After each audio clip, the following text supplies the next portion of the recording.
Pues bienvenidos a un vídeo especial en el que vamos a hablar de la obra de Hobsbawm, un pensador pesimista aquí en España inédito, me consta.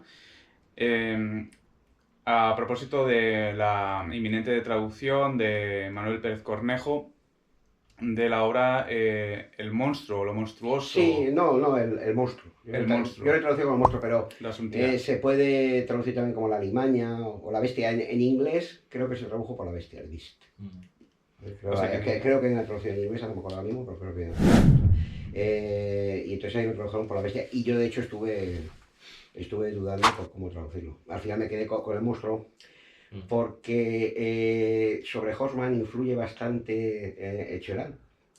Y Cioran en algunos momentos, por ejemplo, en Breve de la Podedumbre, creo recordar, se refiere al ser humano como un ser monstruoso y tal. Entonces quizá de ahí lo tomara Hobsbawm. Él no lo dice, él cita a Cioran un montón de veces, etcétera, pero no sé si lo tomaría de ahí. Entonces, pues al final me decidí por el monstruo, Podía pero haberlo esto es muy... tomado también de Heidegger, ¿no? De Das Ungeheuer. No, bueno, a lo mejor sí, ¿vale? Pero no cita a Heidegger, ¿no? Sus referentes están como muy claros, por lo menos en su libro, ¿vale? O sea, no hay una gran... no es alguien que entronque con el pensamiento alemán del siglo XX. Digamos que sus referentes más cercanos en el siglo XX, desde el punto de vista de la filosofía, el más cercano es Günther Anders. Y lo cita, bueno, y Erich Fromm, ¿vale? Y lo cita para criticarlos. Anders lo valora enormemente, pero por otro modo critica que no se atreve a ir más allá. Y saben que no saca las consecuencias finales de su estudio digamos, del mundo atómico, etcétera, ¿no? Eso es digamos, a lo que se dedicó Anders en los últimos años, ¿no? Entonces, pues yo lo he traducido por el monstruoso. Perdón, por el monstruo. ¿Y quién es este hombre? Bueno, pues, en fin, no es una persona con una vida especialmente aventurera, vamos a decirlo así, especialmente interesante. Es un profesor, ya está, ¿no? Hobsbawm nació en el año 49, 1949. Él nació en Binde, que es una localidad que está en Westfalia del Este. Y bueno, estudió en su localidad, ¿no? Y luego hizo filología inglesa, porque él es ante todo, o sea, digamos, su especialidad es la filología inglesa, ¿vale? Y filosofía, ya sabéis que los alemanes pueden hacer estos estudios, ¿no? Que, digamos, como tocan varias ramas, ¿no? Filología inglesa y filosofía en Münster. Y allí él se promueve en el año 74 con una tesis sobre Edgar Allan Poe, ¿vale? Porque ya digo que lo controla la literatura anglosajona y americana. Bueno, anglosajona, es decir, inglesa y norteamericana. Y luego, pues, estuvo bastantes años en la Universidad de Pretoria, en Sudáfrica, ¿cuántos años? Y luego ya se habilita en Alemania con un estudio que se titula Esteticismo y Decadencia. Y este libro no lo he leído, pero tiene muy buena... digamos, fue como la tesis que él hizo. Esto se publicó en el año 60, en el año 75, perdón. Y luego entre el año 91 y 2014, pues él ha ejercido como profesor de literatura inglesa en la Universidad de Gießen. Y ya está. Y se jubiló en el año 2014. O sea, que yo sepa, no ha tenido tampoco mayores... Yo lo he visto en varias ocasiones, ¿vale? No es una persona fácil de seguir. Debo de confesar que hay veces que no entiendo lo que dice. Porque sí, porque es un alemán extremadamente barroco el que utiliza. O sea, constantemente hace como giros. Hay algo, pues eso, ¿no? Sí, la palabra que lo calificaría de barroco, muy irónico, muy sarcástico. Una expresión significa lo contrario muchas veces, tiene como un doble sentido. Y claro, para alguien en fin, que no. Incluso los propios alemanes a veces no le resulta fácil entender. Entiende lo que está diciendo, pero a veces se les escapa el doble sentido de las expresiones, ¿no? De todas maneras, en Alemania es bastante conocido, no absolutamente conocido, pero sí bastante conocido. Él es miembro del Pen Club de allí, ¿no? Y también recibió en el año 88 el premio literario Kleist, que es uno de los premios más importantes de allí. Y de entonces pues reside en Marburgo. En fin, ahora ya está retirado. pero tengo entendido que sigue apareciendo en algún medio, que sigue publicando. Hay una página web, lo digo por si alguien está interesado, tiene una página web muy bien hecha. No sé si lo habrá hecho él o alguien lo ha encargado, pero bueno, está muy bien hecha, donde se recoge todo lo que va saliendo y todo lo que digamos, gira alrededor suyo. Es decir, pues entrevistas, nuevas publicaciones, una bibliografía, chistes incluso, en fin, todo está allí, ¿no? Y lo podéis encontrar en internet, no tiene más que poner un Pero todo en perfecto alemán. Sí, no, no hay nada traducido en inglés. En castellano. Y vuelvo a repetir, con un perfecto alemán en muchos casos. Cuando es alguien que escribe sobre él, pues ya es más accesible. Claro. Pero cuando es él el que escribe, no me refiero a que tenga un lenguaje críptico en el sentido que puede tenerlo un Heidegger o un G, no es esto. Es que literariamente es muy bueno. Literaria, es que en el fondo es un literato, vamos a decirlo así. O sea, cuando tú lees los escritos de Hoffmann, y en concreto este, es un ensayo, no es un tratado sistemático ni nada parecido, sugiere ideas. Se me vendría a la cabeza, no tiene que ver absolutamente nada, pero bueno, se me vendría a la cabeza pues el caso pues, de un Sabater o de un Trier, digamos, cuando escriben como ensayistas, ¿vale? Entonces, digamos que de momento no hay nada accesible. No sé, yo por lo que he visto, hay uno, lo digo por si acaso alguno pues está interesado, hay él tiene como unas publicaciones con aforismos, que tengo entendido que están muy bien. O sea, son unos aforismos, son varios tomos a lo mejor de 100 páginas o algo así, de aforismos que tengo entendido que están muy bien. Pero claro, imagínate, si ya un texto como este es difícil, pues esos aforismos deben tener pues retruécanos, claro, sí. Doble sentido. Un haiku. Claro, entonces son a veces como muy breves.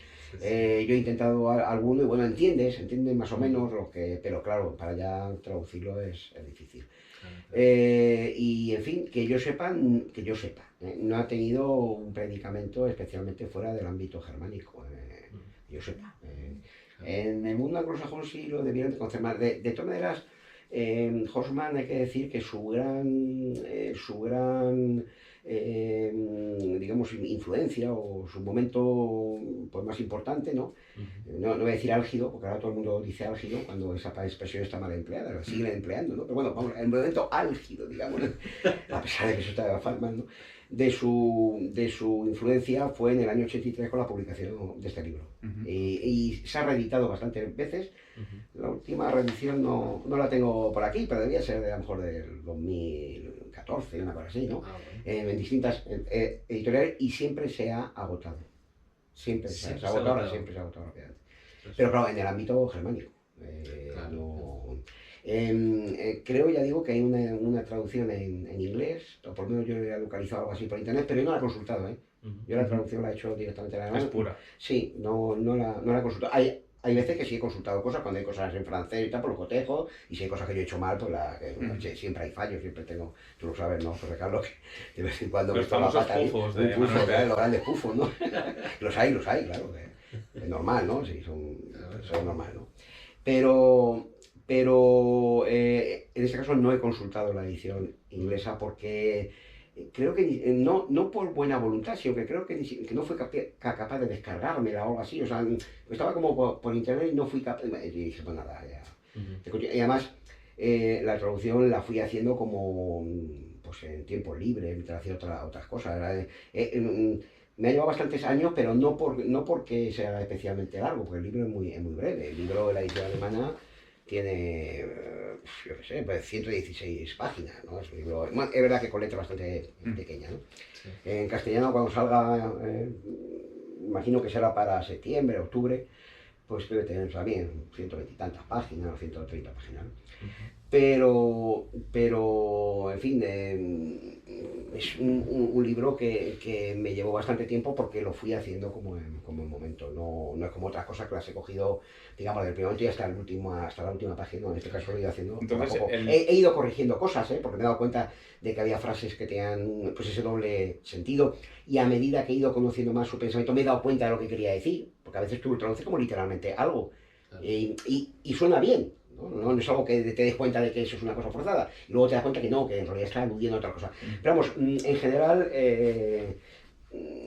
digamos que como la literatura filosófica y literaria, digamos que él emplea, yo la conozco, pues, ¿sabes? Es bastante accesible, pues, que no conoce el Erasmo de Rotterdam, ¿no? Pues quiere decir que eso facilita la labor. Porque si ya es un libro que no tiene unos referentes que no controla, pero aquí sí, todo es más o menos accesible, no hay autores que desconozcas, por ejemplo. Hay que decir que el libro, esto hay que decirlo, el que lo lea, tanto si lo lee en alemán como si lo lee en castellano, va a tener la sensación de que se queda corto. Claro, pues es un libro que se publica en el 83, o sea que no había caído ni siquiera el bloque del este ni nada. Pero es un libro, ¿este libro es una novela? ¿Es un ensayo? No, no es un ensayo, es un Es un ensayo. ensayo. Es un ensayo, bueno, es su escrito, ¿no? Pero el libro, digamos, se queda en la época en la que todavía, bueno, claro, los que tenemos una edad lo hemos vivido, en la que todavía había pues una guerra fría fuerte, ¿no? Y la gente de ahora no se da cuenta, pienso yo, de lo obsesionados que estaba la gente con el tema ese. Yo recuerdo, repito siempre esta anécdota, cuando estaba en el instituto, nosotros en los libros de historia hacíamos como con un compás, hacíamos un círculo alrededor de Madrid, porque pensábamos, centrado en Torrejón, porque ahí era donde estaban una de las bases norteamericanas y sabíamos, era público, que había misiles balísticos soviéticos apuntando entre otros sitios. Entonces veíamos a ver si nuestra zona se libraba del cataclismo atómico y no, por supuesto que no. No te libraba. O sea, había como una obsesión permanente con ese asunto. Hoy ha resucitado esa obsesión. Claro, bueno, pues este libro se detiene como en esa época, ¿vale? Y luego quedó un poco como trasnochado. ¿Vale? Lo que es la teoría no, ¿eh? La teoría vale para cualquier momento histórico. Pero lo que son los hechos que he comentado, al final, pues claro, son del año 83, ¿no? Pero ahora y durante un tiempo Horstmann ha estado un poco relegado. Pero ahora con la nueva escalada bélica que tenemos, que ha puesto fin a las ideas buenistas acerca de que esto iba hacia algún lugar o algo así, pues ha vuelto a cobrar una enorme importancia y yo personalmente creo que es un libro absolutamente necesario de leer hoy en día, aunque sea un libro extremadamente discutible, como vamos a ver a continuación. Las tesis de Horstmann son, bueno, porque precisamente pues, digamos, en una clave sarcástica, en una clave irónica, pues van muy lejos.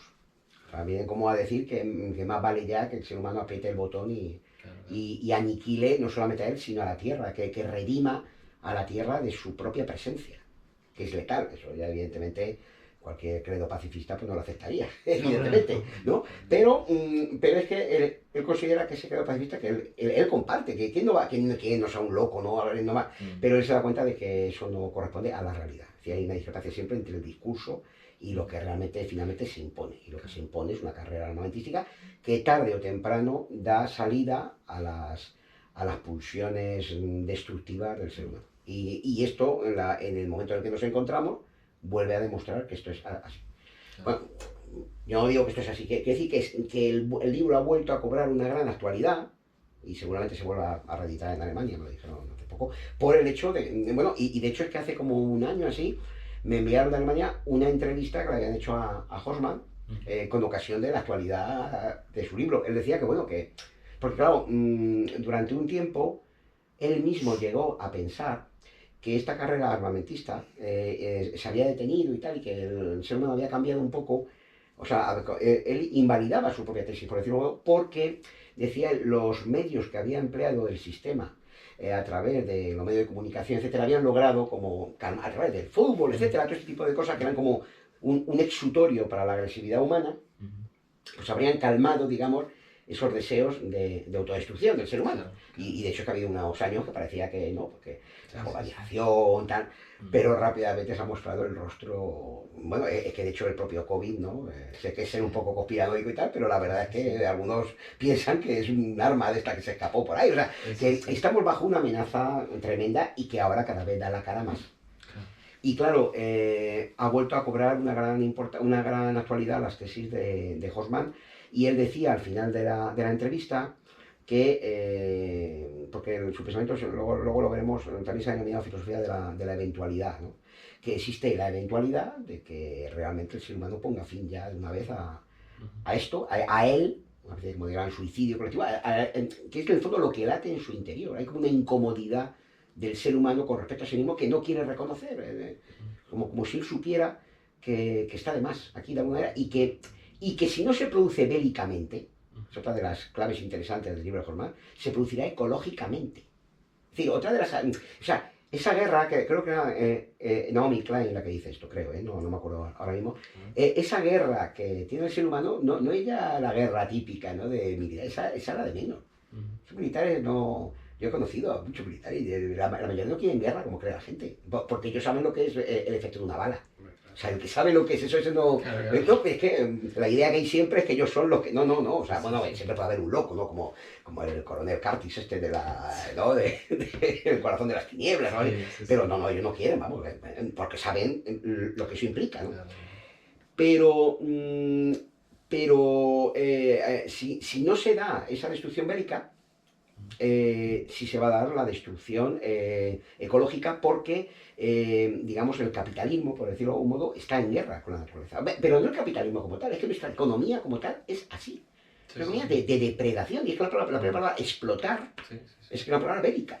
O sea, no, y el problema es que, esto lo dice Horman, pero lo digo yo, la pandemia ha demostrado, que, desde mi punto de vista enloquecido y tal, pero que pienso que es correcto, es que ha demostrado que no hay salida. Porque claro, todos sabemos que para que esto se arreglara habría que cortar ya el ritmo de producción, el crecimiento, pero cuando se cortó durante la pandemia, porque se cortó, se vio lo que pasaba. Millones de personas en el paro, en fin, esto hay que seguir, esto no puede continuar así, no puede seguir ni un minuto más, y en cuanto se arregló como se pudo la situación con las vacunas, etcétera, otra vez hemos vuelto todavía con mayor intensidad al mismo... O sea, si cortamos, fin. Y si no cortamos y continuamos, pues fin. Y puede decirse que tiene que haber un desarrollo sostenible, pero como decía, era un consejero del gobierno vasco. Hace unos años fui a unas jornadas de la UNESCO en Zarauz que hubo, y allí pues al final, cerrando la jornada, apareció el consejero no sé, era de ecología o algo así, del gobierno vasco, no me acuerdo, era especialista en ese ámbito, ¿no? Y dijo que, bueno, que no se engañen ustedes, que desarrollo sostenible son palabras que no existen, o sea, que son incompatibles, no hay ningún desarrollo sostenible. Tú puedes paliar un poco los efectos, es decir, está claro que si pones una central nuclear y tal, lo contaminas todo, pero no por pensar que reciclas y tal, ¿no? El proceso se detiene, va más lento, puede ser un poco más, es decir, tú logras a lo mejor que en Frankfurt pues no haya contaminación, pero la contaminación se va pues yo qué sé, a Sudán, ¿no? Ahí se va todo allí, y es que además es que es la única manera, porque es que esos de Sudán también quieren vivir como tú. Entonces construirán los mismos ordenadores, construirán todo, ¿y dónde lo envían? Quizá la salida pues habría sido enviar algo a la Luna o lo que sea, ¿no? Pero eso de momento no se ha logrado. Y eso sí que creo que está siendo, digamos, el gran fracaso de nuestra mentalidad depredadora. Pues nuestra idea sería, pues como sucedió en los viejos tiempos, cuando la gente emigraba a otros lados, pues irse a otros planetas a soltar allí toda nuestra destructividad y nuestra... Pero eso de momento no se ha producido. Yo que ya tengo cierta edad, me acuerdo se veía, fíjate, en aquella época, en la época de Franco, el periódico más avanzado era el ABC. Eso era, vamos, era lo más avanzado. Otro era El Pueblo, El Alcázar y tal, aquello, ¿verdad? Pero el ABC era un periódico solvente, claro, era como la izquierda de aquella época, imagínate, ¿no? Y me acuerdo que el ABC, sí, claro, era vamos, era el periódico que leían todos aquellos, porque claro, es que, bueno, luego estaba El Mundo Obrero y todo eso, pero eso era un periódico clandestino. Eso sí llegaba a casa y tal, pero era, en fin, eso te la jugaban, ¿no? Pero en el ABC eso, pues recuerdo que había decía Madrid en el año 2000. Y era, pues, bueno, pues Puerto Marte. Naves por todos los sitios, gente con unas escafandras, pues eso no producía absolutamente nada. Nada.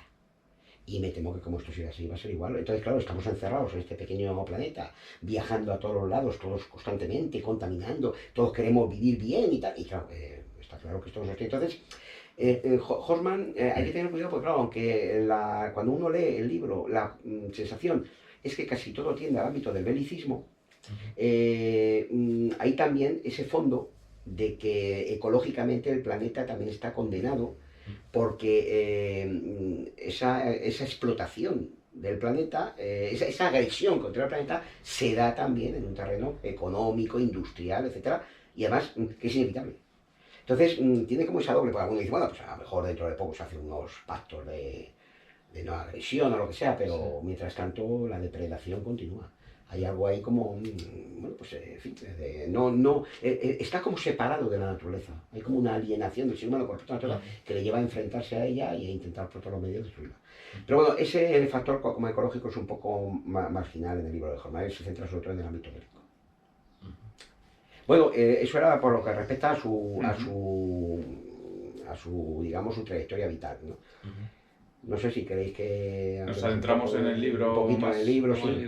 Sí, voy a intentar, porque podría extenderme mucho, ¿no? Pero como tampoco quiero... Sí, es muy interesante. Sí, saber también la figura de... Porque yo te quería preguntar cuál es la consideración que tiene en Alemania a Hobsbawm, más como literato, como ensayista, como filósofo, como político, como... sería lo que, vamos, lo que yo puedo conocer, yo lo he visto en varias conferencias y poco más, Pero le tienen, o sea, para los filósofos es un filósofo, y además un filósofo de la línea pesimista profunda, ¿vale? Es digamos, un seguidor de Schopenhauer, Mailander, etc. De hecho, el que descubre que yo recuerde a Mailander es Hobsbawm, no es Miller, es Hobsbawm, Lo que pasa es que Hobsbawm hace como una antología de la filosofía de la redención. Y luego ya Miller publica todo entero. Pero vamos, digamos que a lo mejor hay un decalage de 5 años. ¿No? Pero ¿Esta antología es la que se traduce en Fondo de Cultura? ¿Aquí en España? Bueno, en España. No, esa es otra antología que hizo Hobsbawm. También, esa es otra antología. Es otra anterior. Hay otra anterior que no la tengo. Vamos, lo tengo en la introducción del libro. Traducido está, ahí sí está, pero aquí no lo tengo, ¿no? Pero es unos años anterior a esa, porque es solo una antología de la filosofía de la redención, no como la que hay que se tradujo luego en Fondo de Cultura Económica, en la que han sacado, o sea, la edición era de varios textos distintos de Mailander, y lo que extrajeron en Fondo de Cultura Económica era solamente la parte de la filosofía de la redención. Por tanto, no dejaron de lado los otros fragmentos de Mailander que Hobsbawm sacó a la luz, ¿vale? Pero digamos que él en este libro no cita a Mailander. Todavía no lo ha descubierto. O si lo ha descubierto, por lo menos aquí no aparece. Salta de Schopenhauer a Eduard von Hartmann y luego ya pasa a Klages, a Freud, al que valora enormemente, ¿no? El último Freud. Cioran y se queda ahí. Bueno, luego habla de Günther Anders y tal, pero ya para criticarlo, vamos, Pero digamos, lo que es su línea de pensamiento sería esa.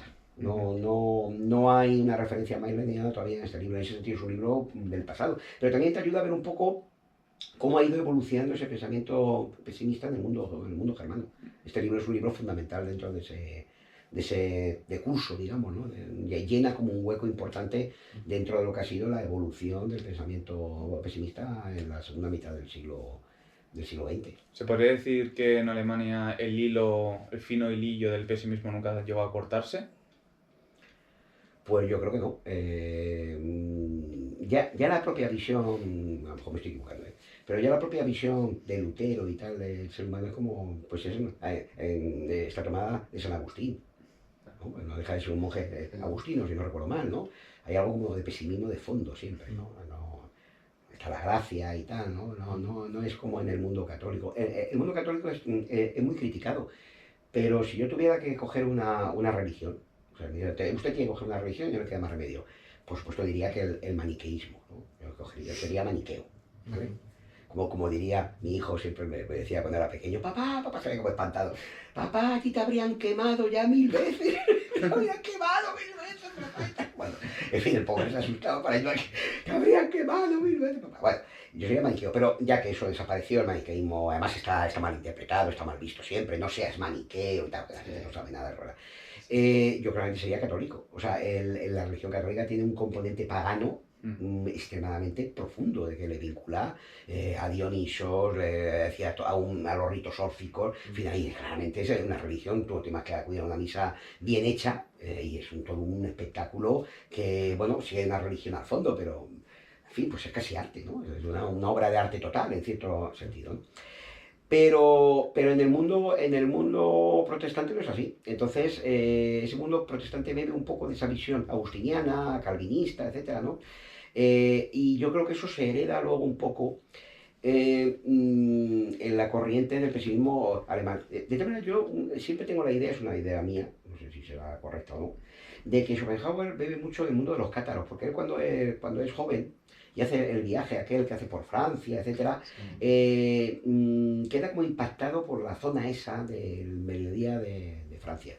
Y, y justo, oye, qué casualidad es entonces cuando él se ve como impactado por el tema del mar y todo ese tema que había obsesionado a los cátaros, ¿no? Pero lo que es luego toda la corriente de pensamiento germánico, sí, sí, yo creo que hay un hilo que recorre buena parte del pensamiento alemán y que quizás sea la que, con independencia de los discursos y de las otras líneas de filosofía que hay, quizás sea la que se impone por lo menos hasta la Segunda Guerra Mundial. Es decir, una autodestrucción, en cierto sentido.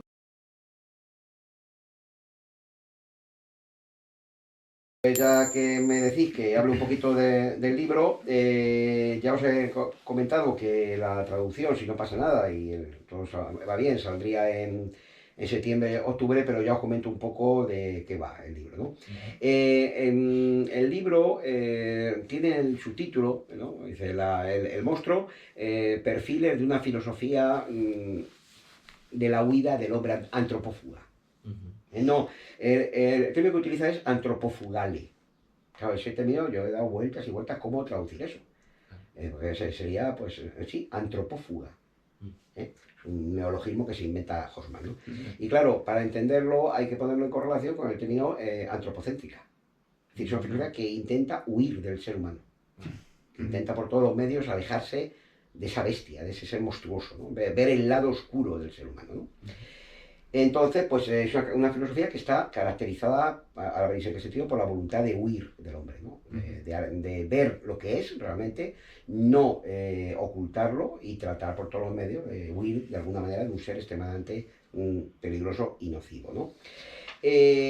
Claro, lo que viene a llevar a cabo Horman en el libro pues es una genealogía, vamos a decirlo así, grosso modo todo, ¿no? De la destructividad humana, ¿no? De esa especie de pulsión, de destrucción, que, bueno, desde Mailänder, ¿no? A Sabina Spielrein, Freud y él mismo, pues llamaríamos pulsión de muerte, pero aquí es como de destrucción, ¿no? Y sobre todo de autodestrucción, ¿no? Ahora veremos un poco esto. En el marco de un pesimismo radical, ¿no? Y hay como tres pivotes sobre los que articula esa tesis que vamos a ver ahora cómo él la desarrolla, ¿no? La primera es la experiencia. Y la experiencia muestra que la historia del ser humano es la historia de la destrucción. Esa es la realidad. Ya. Es la historia de la destrucción. O sea, está jalonada desde el primer momento por todo tipo de masacres, de destrucciones constantes. No hay ningún interludio en la propia Roma. Creo recordar que el templo de Jano, que se cerraba cuando había paz, creo que estuvo cerrado una semana o algo así, en la época de Augusto, creo que fue, estuvo una semana o poco más. O sea, la guerra constante, ¿no? Bien, ¿no? Y eso es exactamente igual. Y no es como algunos creen. No es como algunos creen que es una cuestión del mundo occidental, ¿no? Pues es otra, nosotros somos los malos, todos los demás son buenísimos, ya como son de otro color son buenos, no. O sea, los chinos hasta la época de los reinos combatientes, que están ahí luchando todo, la época de Confucio, en fin, y te vas al mundo de África y ahí había imperios que, en fin, que estaban luchando entre ellos, con esclavos entre ellos. O sea, que esto es lo mismo, da igual, digamos, la carcasa, ¿no? Luego, el segundo ámbito, ¿eh?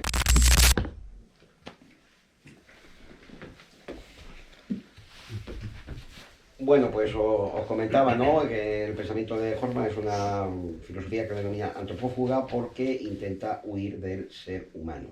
Es una filosofía de la huida del ser humano, Menschenflucht, ¿no? La huida del ser humano. Bueno, y os decía que hay como tres ejes que articulan un poco las tesis sobre las que él apoya sus tesis. La primera, como comentaba, es la experiencia. La experiencia muestra que el ser humano es un ser altamente destructivo, ¿no? Podríamos casi calificarlo de un arma de destrucción masiva, porque de hecho desde que ha aparecido tanto sus congéneres como el propio planeta van siendo devastados, ¿no?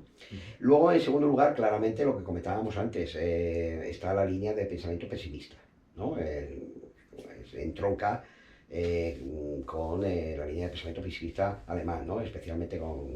y veremos que en el fondo ya él sigue una línea que él considera muy anterior, ¿vale? Pero en principio, en un plano directo, pues estaría entroncando con Schopenhauer, con Edward von Hartmann, Philip Mayland, del que no cita, pero que es uno de los referentes claros de la obra de Hoffmann. Y luego luego Freud, Cioran, porque ya digo, su reflexión en el libro llega hasta el año 83.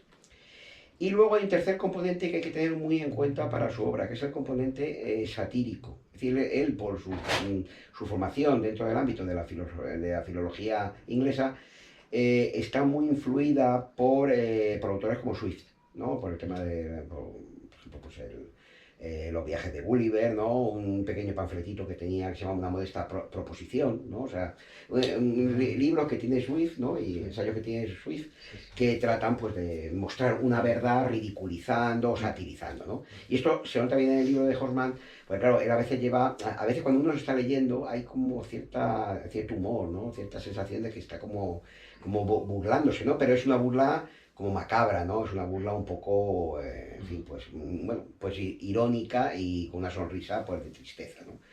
Pues claro, es como un poco grotesco señalar que el ser humano no solamente debe apretar el botón nuclear para acabar consigo, sino con todos los demás seres del planeta para redimirlos, porque no les va a dejar a ellos aquí después de la catástrofe, ¿no? Pudriéndose en medio de todo. Entonces hay que acabar, o sea, claramente se ve que hay un tono de humor, ¿no? O satírico, pero que encierra una verdad, o sea, una idea de que efectivamente ese es el punto de fuga hacia el que se dirige la historia humana, por lo menos esa es la apariencia, ¿no? Un aumento de capacidad destructiva cada vez más grande, capacidad destructiva que además se emplea. O sea, no es que se emplea como sucedió en la gran carrera armamentística entre Alemania e Inglaterra antes de la Primera Guerra Mundial, sobre todo en el terreno del mar, al final en el terreno de la guerra marina, al final se termina empleando esa escena, ¿no? Y bueno, también pues hay otros autores que influyen sobre él en este ámbito como satírico, ¿no? Pues por ejemplo Erasmo de Rotterdam, ¿no? Con el elogio de la locura al que él cita varias veces, ¿no? Por tanto, se puede decir que es una filosofía que, como decía Borges, ¿no? Se propone de alguna manera desacreditar al ser humano. Es un libro con el que él, y lo dice en alguna entrevista que se ha hecho, se propone decirle por una vez en la cara al ser humano quién es él digamos, la verdad sobre lo que él entiende que es su verdadero ser, ¿no? Que todos, como vamos a ver ahora, han intentado ocultar a lo largo de los siglos, ¿no? Un discurso humanista, de progreso y tal, pero luego sale siempre esa especie de sentina, digamos, del mal que hay detrás, ¿no? Y por eso, pues es un libro incómodo y que en su momento, ya digo, fue incluso comparado en algún momento con el pensamiento con las ideas de Hitler, ¿no? Porque sí, Hitler solamente había hablado de acabar con los judíos y tal, pero eso de hablar con la destrucción total del ser humano y tal, claro, no veían que, digamos, que es una propuesta satírica, por un lado, pero que a la vez responde a lo que hace el ser humano. Porque lo que es verdad es que ahora mismo hay bomba para destruir la Tierra 200 veces. O sea, no es algo satírico, pero es la realidad. Por tanto, está diciendo algo que es verdad. Luego, bueno, en fin, luego uno podrá decir, no, pero eso no, tal, disuasorio, pero la realidad es que, en fin, ¿no? Entonces, el sistema también, incluso. Claro, el sistema total está encaminado, es un complejo al final militar industrial, ¿no? Entonces, depredador, como efectivamente, la propia economía, él no habla en términos marxistas ni cosas, incluso critica al marxismo mucho, porque considera que al final se ha convertido pues, en otro humanismo que al final ha terminado desarrollando las mismas armas que el resto. Entonces, la Unión Soviética y tal. A mí hay una cosa que siempre me gusta de este tipo de cosas, ¿no? Y es que cuando se pone la llaga en las consecuencias que se han derivado, por ejemplo, del pensamiento de Nietzsche o del pensamiento de Marx y tal, siempre inmediatamente, ¿no? Dice, no, pero no es que eso no es lo que quería decir. No es eso lo que quería decir. Bueno, a lo mejor no es eso lo que quería decir, pero la realidad ha sido que esto es algo lo que ha surgido, ¿no? Entonces, bueno, pues él critica al marxismo porque en el fondo para él es como un neocristianismo, ¿no? Al final, igual que en la Edad Media, el cristianismo terminó en grandes matanzas de herejes y cosas de estas, pues igual a suscita. Hay otro problema que veremos luego, a ver si me acuerdo decirlo, con respecto al cristianismo y el islam y tal, ¿no? Bueno, por tanto es un pensador incómodo. De hecho, cuando publicó el libro, en una revista que era de izquierda, la Neue Deutschland, el que hizo una reseña del libro dijo que cuando era la última vez que Hoffmann había ido al al psiquiatra, ¿no? Porque es un libro totalmente demencial y tal, pero uno lo lee y está perfectamente argumentado, no hay a la más mínima. Pero claro, es una propuesta, más en la época de la Guerra Fría, de finales de la Guerra Fría, que es cuando se publica el libro, ¿no? Claro. Bueno, voy a decir brevemente cómo se vertebra el discurso del libro, ¿vale? Y luego ya pues todo es desarrollo de lo que voy a decir ahora. Él no lo dice, pero claramente se ve que él está influido de alguna manera por... vuelvo a repetir que no lo dice, ¿eh? Esto lo he deducido yo, ¿vale? A lo mejor lo dice en algún libro que yo he leído, pero claramente es el que está como muy influido por la teoría de los paradigmas de Kuhn, que era, digamos, la que en este momento pues tenía un predicamento grande, ¿no?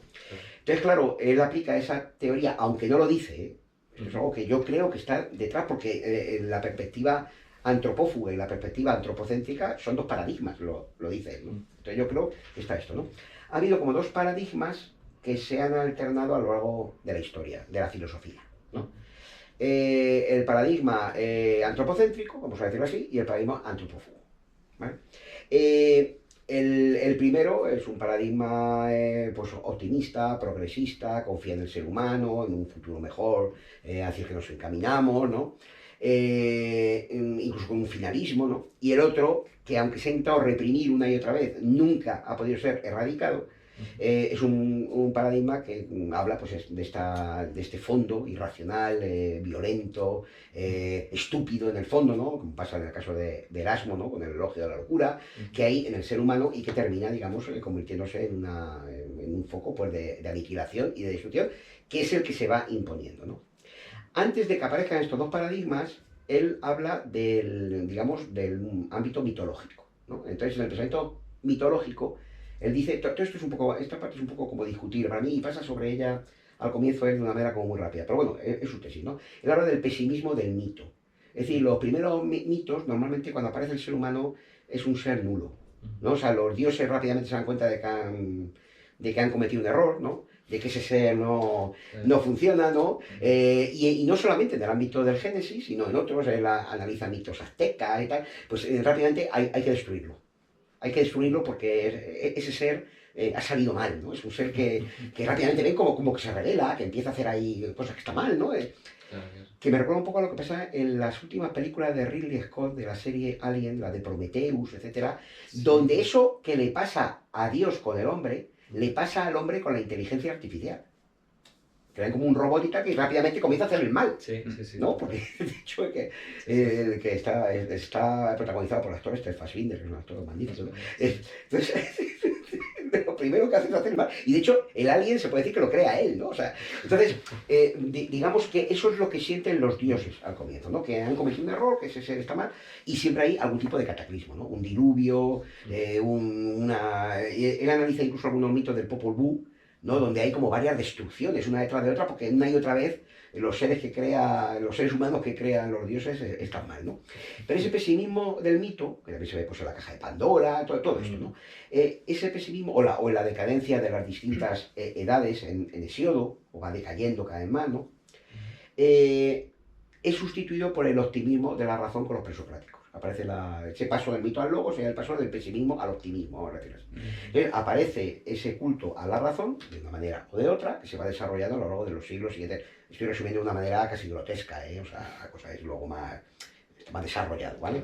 Pero básicamente es esto, ¿no? Entonces, esa razón, desde el primer momento, muestra su voluntad, y su voluntad es una voluntad dominadora. Esto lo han dicho en la escuela de Frankfurt y tal, él no cita para nada la razón instrumental, ni la escuela de Frankfurt, no cita nada de esto, que por un lado está bastante bien, porque aunque no lo cita, bueno, Günther Anders sí, está un poco vinculado a esa escuela, ¿no? Pero estaría bien porque en cierto sentido coincide con las críticas a la razón instrumental de la escuela de Frankfurt, ¿vale? Entonces, digamos que esa razón que introduce el mundo griego, su objetivo fundamental es dominar la realidad, es un dominio de la realidad. Y eso se va a desarrollar a través del mundo helenístico, del mundo romano, hasta crear un imperio dominador. Él no habla nunca del mundo oriental ni nada, ¿no? O sea, no, parece como que aquí no pasa nada, siempre es el ámbito occidental, pero vamos. Y se une luego al ámbito hebraico, es decir, a los mitos hebreos, ¿no? En los que Dios le dice al ser humano que tiene que crecer, multiplicarse y dominar la tierra. Consecuencia final, los hebreos eliminan hasta la raíz a todos los pueblos que hay en su territorio, son aniquilados, amorritas, camonitas, esos son eliminados completamente, y el mundo romano, heredero de esa razón, unida al derecho, etcétera, ¿no? Pues domina e incluso aniquila a los propios hebreos, que se suele expulsar de su territorio, ¿no? Pero claro, con las invasiones de los bárbaros, por vez primera aparece la idea de esa irracionalidad, no, por vez primera después del pesimismo del mito, por vez primera se ve que ese constructo pues puede ser destruido en cualquier momento por esa violencia última, por esa absoluta ausencia de razón, ¿no? Con lo cual ya empiezan a aparecer en los últimos momentos del pensamiento clásico, ¿no? Pues en los estoicos, en Boecio, etcétera, empiezan a haber algunas reflexiones acerca de ese carácter oscuro, digamos, que detrás del ser humano. Pero claro, todo eso queda oculto por la llegada del mundo cristiano, ¿no? Que se movería también dentro de ese paradigma progresista, optimista, en el sentido de que pues Cristo da una visión optimista del ser humano, ¿no? Es un reto, y ahí lo que sucede es que ese monstruo que hay en el interior del ser humano lo identifican con el demonio, ¿no? No es el ser humano el ser monstruoso, sino el demonio que hay en él que hay que expulsar. O el demonio que está fuera, que es el hereje, es el infiel, que hay que destruir, ¿vale? Entonces, eso le permitió al ser humano durante toda la Edad Media pues reanudar de nuevo el mundo de las guerras. Si antes la guerra era por el dominio e implantar el Imperio Romano y tal, sí, ahora la guerra es interior, ¿no? Para expulsar el demonio ese, o exterior contra herejes. Un problema que tiene para mí muy grave, que quizá por la época en la que está escrito esto, es que él no menciona para nada el mundo islámico, no, ni nada. Es decir, solamente esto es en el ámbito del cristianismo por amor. Está claro que el ámbito islámico es igual o supera en belicosidad al otro y en fanatismo, etcétera, etcétera, porque también la guerra, la yihad es una guerra interior contra las propias pasiones, sobre todo, y una guerra exterior contra el infiel. Pero él decía esto, y de hecho caen algunos tópicos que a veces ya son un poco pesados, ¿no? Por la destrucción de Jerusalén por los cruzados, todo esto es verdad, la cruzada contra los albigenses, todo esto es verdad, pero se le olvida otras muestras tan terribles o peores, digamos, de esta destructividad por parte de otros. Parece como si todo esto solamente hubiera sucedido en el ámbito occidental, pero lo que está claro es que es verdad, ¿no? Hace mucho hincapié, por ejemplo, en la matanza de los cátaros y tal, ¿no? Como si ellos hubieran comprendido esa especie de pensamiento antropófago que hay siempre, como soterrado, como si ellos hubieran comprendido que algo no funcionaba bien en la creación, ¿no? Que hay una parte maligna, que hay un dios maligno, ¿no? Digamos, ¿no? Pero bueno, fueron aniquilados, ¿no? Con lo cual, pues los cátaros fueron perseguidos hasta el último. Yo creo que el último acabaron con él en Morella. El último cátaro lo persiguieron. Vamos, se enteraron que había uno ahí camuflado y fueron y acabaron. O sea, los cátaros desaparecieron, en fin. O sea, bueno, luego llega el Renacimiento, y en el Renacimiento empieza, digamos, a aparecer, igual que en la teoría de los paradigmas de Kuhn, empiezan a aparecer ya, digamos, una conciencia de que hay anomalías, ¿no? De que hay algo como que no funciona. Hay un discurso antropocéntrico oficial, pero luego empiezan a aparecer una serie de autores, ¿no? Él cita a Pico de la Mirándola, a Maquiavelo, a Erasmo de Rotterdam, a Montaigne, ¿no? Que ya empiezan a hacer hincapié en ese aspecto oscuro del ser humano. Por ejemplo, en Pico de la Mirándola, en el discurso sobre la dignidad del hombre, el ser humano no ocupa ningún lugar en la creación. Dios no sabe dónde ponerlo, porque es un ser que puede ser cualquier cosa. O sea, ya empieza como a ser un ser que no encaja, ¿no? En Maquiavelo es evidente que el fondo último, Maquiavelo es la raíz en buena medida del pesimismo posterior. Hay algunos estudios muy interesantes en Italia sobre la conexión entre Schopenhauer y el pensamiento de Maquiavelo. Erasmo de Rotterdam, pues lo mismo, ¿no? Ya empiezan los primeros conflictos de religión con los protestantes, etcétera, ¿no? Y bueno, se da cuenta de la estupidez humana, ¿no? Que intenta por todos los medios ocultar, ¿no? Ese aspecto horrible del ser humano, pues camuflándolo de grandes ideales, de luchas religiosas, pero en realidad es la misma belicosidad de siempre. Y luego Montaigne, que también empieza a darse cuenta en algunos de los ensayos que dedica a los conquistadores y esto, ¿no? De cómo la razón occidental, ¿no? Pues tiene un arquetipo eurocéntrico con el que domina a esos individuos. Y no solamente eso, sino también las guerras de religión, también aquí se queman, o sea, no solamente fue una violencia que se dirigió hacia los salvajes y tal, sino que también aquí, en la matanza de los hugonotes y todo esto, pues fue exactamente igual. O sea, el mismo deseo de destrucción, de agresividad que una y otra vez se da, ¿no? Bueno, pero claro, dice que cuando realmente se produce la crisis del paradigma antropocéntrico es con la guerra de los 100 años. Con la guerra de los 30 años, con la guerra de los, perdón, con la guerra de los 30 años. Esa guerra debió de ser una cosa terrible, porque las hordas, digamos, de soldados no tenían ni orden, ni cosa, pero al fin y al cabo una guerra hay como cierto orden, ¿no? Pero es que ahí no debía haber orden, ¿no? Son 30 años de aniquilación total, y sobre todo de Alemania, de la zona alemana. Y claro, eso ya puso claramente ante los ojos que esos ideales del ser humano, como un ser racional, en fin, y no solamente eso, sino que había sido un ser creado por Dios malvado, porque ambos, es una guerra de religión en realidad, ¿no? Ambos campos reivindican a un Dios para llevar a cabo la matanza, ¿no? Con lo cual, ¿qué es lo que sucedió? Pues ya empezó, digamos, con clara conciencia a aparecer ese paradigma antropocéntrico, se hace cada vez, digamos, como más consciente de que tiene que luchar con el otro. Hasta el momento había aparecido, estaba ahí, pero ahora es algo que intenta ocultar, reprimir al otro. Entonces, él señala que el racionalismo cartesiano, de Spinoza, de Leibniz, con la teoría de la teodicea, ¿no? Del optimismo, de que este es el mejor de los mundos posibles, intenta, dice, construir como un palacio bello, barroco, ¿no? Que oculte, digamos, lo que había sido esa destrucción de la guerra de los 30 años en la que el propio Descartes había participado, ¿no? Pero claro, digamos ya cuando comienza el siglo XVIII, esos ideales racionalistas, digamos, quiebran completamente. La teodicea leibniziana y la teoría del optimismo no la puede creer nadie. Y es Voltaire el que con el Cándido, por decirlo modo, ya hace saltar definitivamente el paradigma antropocéntrico.